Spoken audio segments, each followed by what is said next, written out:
Bonjour, bonsoir à tous, merci à vous qui nous écoutez depuis votre voiture, dans le métro, dans le bus, en vous réveillant ou en allant vous coucher. Vous êtes sur Bunnybear.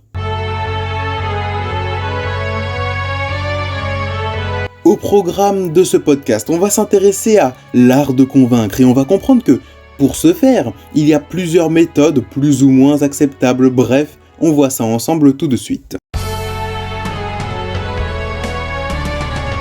Tout d'abord, il convient de rappeler la fameuse règle de 3 en rhétorique, établie par Aristote, ce grand penseur du monde antique qui, dans son ouvrage dédié à la rhétorique, établit d'une part l'éthos, puis le logos, et enfin le pathos. Alors l'éthos correspond à l'image que l'orateur, donc celui qui vous parle, renvoie de lui-même au public. Alors cette image peut vous suffire en elle-même à vous convaincre. C'est vrai que si on compare le point de vue d'un médecin épidémiologiste sur le vaccin du Covid à celui de votre tonton chômeur un peu bourré en début de soirée, ce dernier aura clairement plus de mal à vous convaincre de sa position, quand bien même il dirait la même chose au mot près. Le pathos, lui, se focalise sur les émotions transmises, et grâce aux travaux de plusieurs chercheurs en neuroanatomie, comme Antonio Damasio par exemple, on sait que rien n'est plus mobilisateur que des émotions, car ces derniers sont aux commandes de toutes nos prises de décision. En d'autres termes, vous pouvez faire tous les efforts que vous voulez avec vos chiffres et vos données statistiques,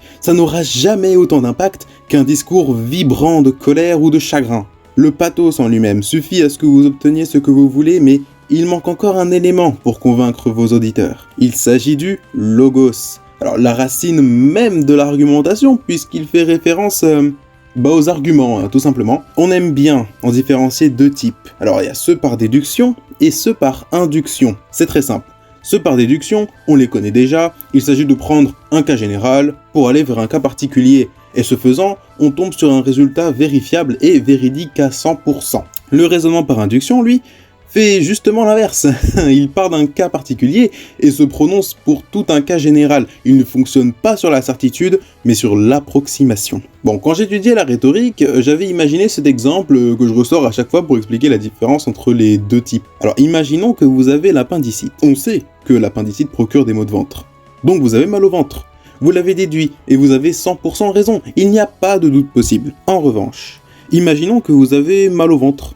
Peut-être que vous avez l'appendicite, mais ce n'est pas sûr. Votre raisonnement repose sur une probabilité, une incertitude. C'est peut-être vrai, mais on n'en sait rien. Alors n'oubliez pas, ethos, logos, pathos. Si vous maîtrisez les trois, vous serez imbattable. Merci à vous d'avoir suivi ce podcast. Alors nous ne sommes pas sur toutes les plateformes, malheureusement seulement sur Instagram.